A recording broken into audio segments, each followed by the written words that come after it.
UP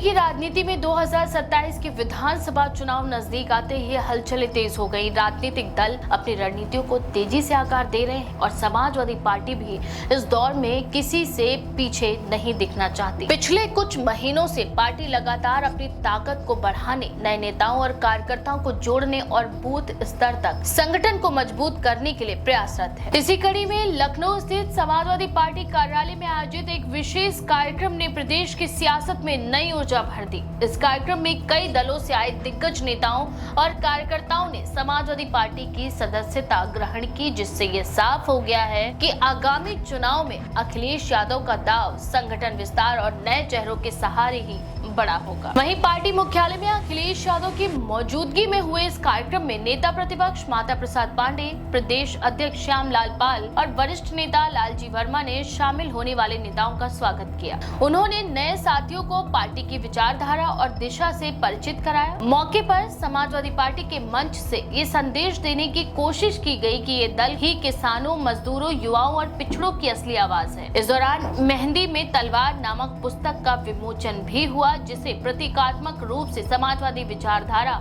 और संघर्ष की निरंतरता से जोड़ा गया। अखिलेश यादव ने अपने संबोधन में सीधे तौर पर भाजपा सरकार पर हमला बोला। उन्होंने कहा कि पिछले 9 वर्षों में भाजपा सरकार ने केवल जनता को धोखा देने का काम किया है।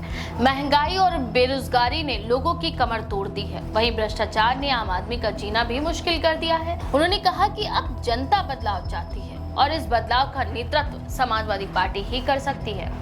अखिलेश ने इस मौके पर स्पष्ट कर दिया कि सपा किसानों की जमीन अधिग्रहण के नाम पर छीनने जैसी नीतियों का विरोध करती रही है और भविष्य में भी जनता के हक और अधिकार की लड़ाई लड़ती रहेगी। कार्यक्रम में शामिल हुए नेताओं ने भी अपने विचार रखे। उनका कहना था कि वे जनता की समस्याओं और जमीनी मुद्दों को ध्यान में रखते हुए सपा की नीतियों और विचारधारा से प्रभावित होकर पार्टी से जुड़े हैं। नेताओं का विश्वास था कि अखिलेश यादव के नेतृत्व में यूपी के विकास का नया अध्याय लिखा जाएगा और जनता को एक ऐसा विकल्प मिलेगा जो उसे विश्वास और सुरक्षा दोनों दे सके। इस मौके पर शामिल होने वाले प्रमुख नेताओं में अपना दल एस से पूर्व विधायक चौधरी अमर सिंह और सुधीर चौहान, बसपा से 2022 का विधानसभा चुनाव लड़ चुके विद्यासागर और बसपा के पूर्व कोऑर्डिनेटर लालजी शामिल थे। ये सभी नेता अपने अपने समर्थकों के साथ सपा में शामिल हुए। ये घटनाक्रम इस बात का संकेत है कि समाजवादी पार्टी ने न केवल विपक्षी नेताओं को आकर्षित किया, बल्कि संगठनात्मक स्तर पर भी अपनी ताकत को बढ़ा रही है। सुधीर चौहान ने कहा कि देश की तीसरी सबसे बड़ी पार्टी समाजवादी पार्टी का हिस्सा बनने का अवसर पाकर वे गर्व महसूस कर रहे हैं।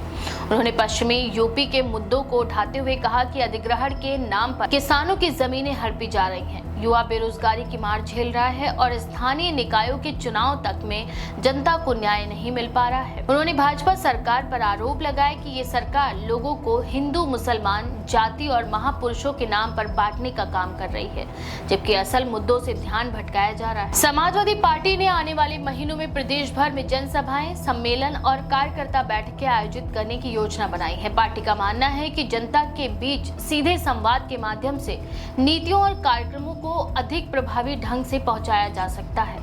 खासकर बूथ स्तर तक संगठन को मजबूत करने की रणनीति पर जोर दिया जा रहा है, ताकि चुनाव के समय कार्यकर्ता सक्रिय रूप से जनता तक पहुंच सके। अखिलेश यादव की रणनीति ये है कि 2027 के चुनावों में विपक्षी दलों के असंतुष्ट नेताओं को अपने पाले में लाकर न केवल पार्टी को संख्यात्मक रूप से मजबूत किया जाए, बल्कि जनता के बीच ये भी संदेश जाए कि सपा ही वास्तविक विकल्प है। इसके लिए संगठन के पुराने और नए नेताओं को एकजुट करने पर ध्यान दिया जा रहा है। वहीं इस कार्यक्रम से ये भी साफ हो गया है कि पार्टी अब केवल विरोध करने तक सीमित नहीं रहना चाहती, बल्कि जमीन पर संगठन और विचारधारा दोनों को सक्रिय करने में लगी हुई है। इस तरह लखनऊ में हुए इस कार्यक्रम में शामिल होना केवल औपचारिक कार्यक्रम भर नहीं था, बल्कि ये समाजवादी पार्टी की आगामी चुनावी रणनीति का हिस्सा है। भाजपा के खिलाफ एक मजबूत विकल्प के रूप में उभरने के लिए सब लगातार अपने दायरे का विस्तार कर रही है और प्रदेश की राजनीति में नई संभावनाओं के दरवाजे खोल रही है। नए नेताओं के शामिल शामिल होने से पार्टी को स्थानीय स्तर पर भी मजबूती मिलेगी। वहीं अखिलेश यादव की छवि